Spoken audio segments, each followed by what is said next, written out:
Alors, on va balayer d'abord les sources qu'on appelle primaires. Donc, les sources primaires, c'était le laser, c'était les sources qui vraiment peuvent me servir à m'éclairer. Alors, allons-y. Alors, les sources qui émettent de la lumière elles-mêmes, les sources primaires, on va distinguer deux grandes catégories.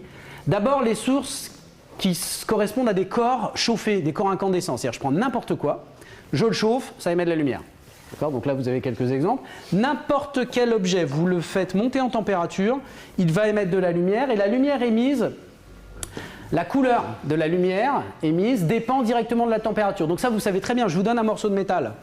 S'il n'émet pas de lumière, vous l'attrapez en toute confiance. Je vous donne un morceau de bois. D'accord ? Si maintenant, ce morceau de bois, il est rouge, lumineux, vous n'allez pas l'attraper. D'accord ? Vous savez très bien qu'un objet qui émet de la lumière, si c'est un morceau de bois, un morceau de métal, ça veut dire qu'il est à haute température. Bah, ça, c'est le forgeron qui va pouvoir utiliser, il n'a pas besoin de thermomètre, hein, la couleur du métal lui indique directement la température de l'objet.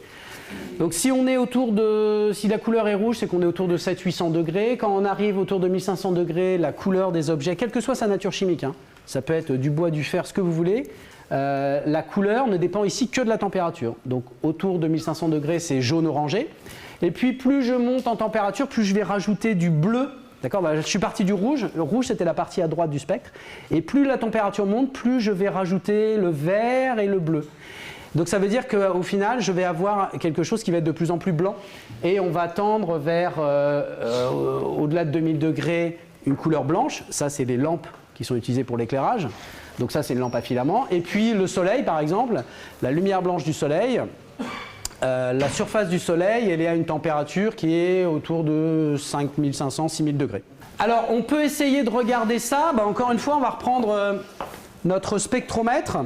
Et puis, on va regarder le contenu coloré d'une lumière. Donc, je vous ai dit une lampe à filament. Bah, une lampe à filament, j'en ai une là. Alors, elle est puissante. Je vous la mets comme ça.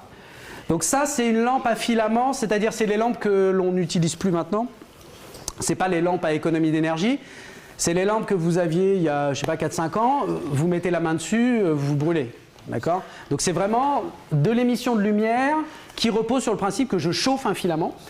Eh bien, regardons ce qui se passe si je regarde le contenu coloré. Voilà, il faut que je me mette loin parce qu'elle émet pas mal de lumière. Vous voyez que là, en fait, il y a toutes les couleurs. D'accord ? Je vais du bleu, du violet, le bleu, le vert, le jaune, l'orange, le rouge.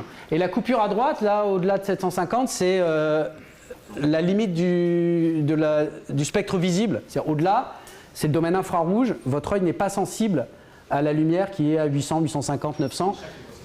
D'accord ? Pardon ? Oui. Mais votre œil, vous, a une limite. Donc vous voyez toute la partie qui apparaît comme colorée ici. D'accord ? Tout l'arc-en-ciel coloré. Donc ce qu'il faut noter, c'est que là, j'ai toutes les couleurs. D'accord ?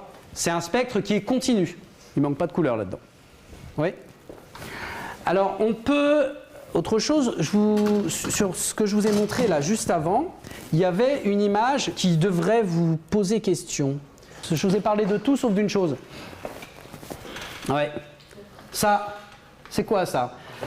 Ben, infrarouge. Je vous ai dit n'importe quel corps chauffé, mais chauffé, il y a chauffé et chauffé, hein, il y a chauffé à haute température. Je vous ai dit plus on chauffe, plus ça va vers le blanc, et moins on chauffe, bah, plus on va vers le jaune orangé, le rouge, et puis après au-delà du rouge, c'est l'infrarouge. L'infrarouge, c'est de la lumière comme la lumière visible. La seule différence, c'est que votre œil n'est pas capable de la détecter. Autour de 37 degrés, bah, c'est-à-dire vous êtes des objets chauffés à 37 degrés qui émettaient de la lumière infrarouge. Eh ben, on va essayer de voir ça. Donc là, j'ai une caméra infrarouge. Donc c'est une caméra thermique qui vous filme. Et on va voir ce que ça donne. Vous êtes là. Voilà. Alors on va pouvoir voir si... Oh là, vous n'êtes pas très net.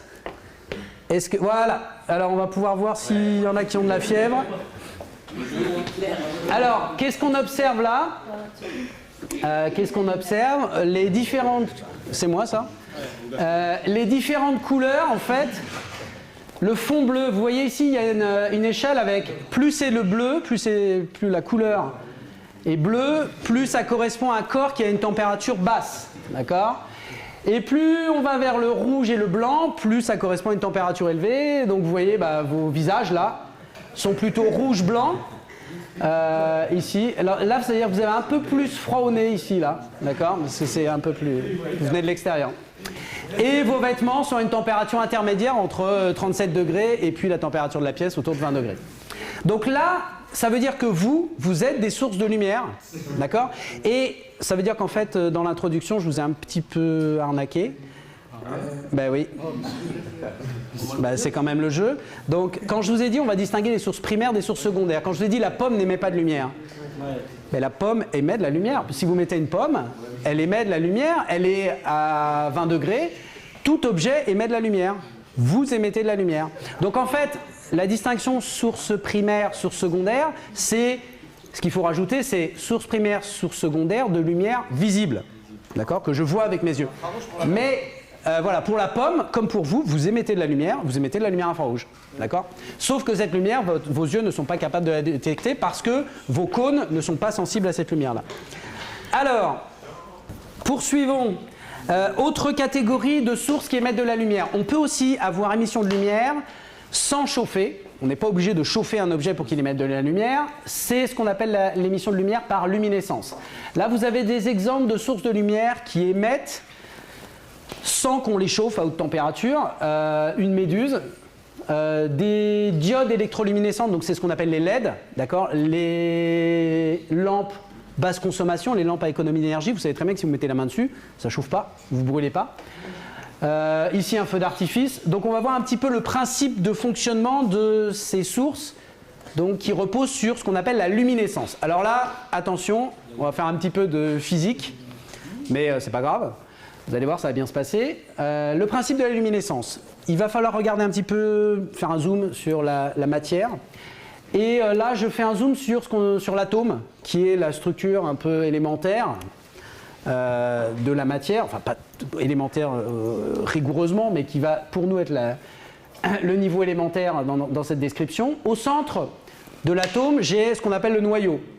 Et puis autour du noyau, il y a des électrons qui tournent. Là, j'en ai représenté un seul. Donc c'est un système qui ressemble à un système planétaire, le Soleil et des planètes qui tournent autour. Cet électron tourne autour du noyau, tranquillement. L'électron est chargé négativement et le noyau est chargé positivement. Tout ça, c'est stable.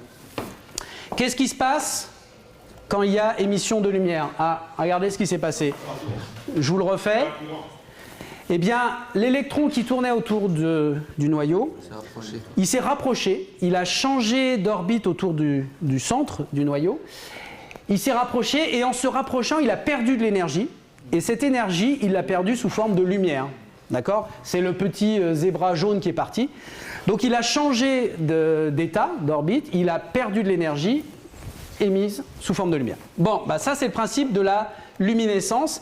Alors la luminescence, ça repose sur le fait que l'atome, alors là je vous ai pris un exemple d'atome, ça peut être des molécules, ça peut être différents constituants, qui vont perdre de l'énergie. Mais s'ils perdent de l'énergie, c'est-à-dire qu'à un moment, il a fallu leur donner cette énergie. D'accord? Ils ne vont pas créer de l'énergie comme ça en partant de rien. Donc, devant luminescence, on va mettre un préfixe qui va dire quel est le processus qui amorce cette émission de lumière. Donc, on va dire, par exemple, on va parler de photoluminescence lorsque l'émission de lumière est conditionnée par le fait que j'éclaire d'abord l'objet. Donc j'éclaire l'objet et il va réémettre de la lumière. Dans ce cas-là, on parlera de photoluminescence. La chimiluminescence, c'est quand la lumière sera émise suite à une réaction chimique. D'accord ? La bioluminescence, c'est pour les organismes vivants. Je vais vous donner quelques exemples là par l'image. Donc ça, c'est les lampes fluocompactes à économie d'énergie. On va voir que ça repose, ça repose sur plusieurs processus qu'on va décrire. Il y a d'abord... il faut les brancher. Donc la source d'énergie, c'est de l'électricité. Donc on aura envie de dire que c'est de l'électroluminescence. Mais en fait, il y a un processus en cascade et on va voir que ça implique de l'électroluminescence, donc de l'électricité, mais aussi après de la photoluminescence. Vous allez voir ça.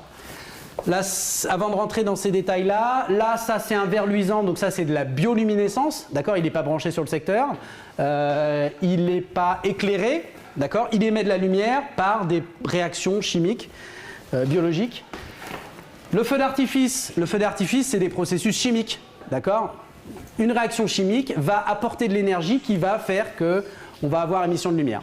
Ce qui est très important de noter ici, c'est que la couleur de la lumière qui va être émise dépend cette fois-ci de la nature chimique, de la nature physique de la matière, d'accord, des atomes et des molécules.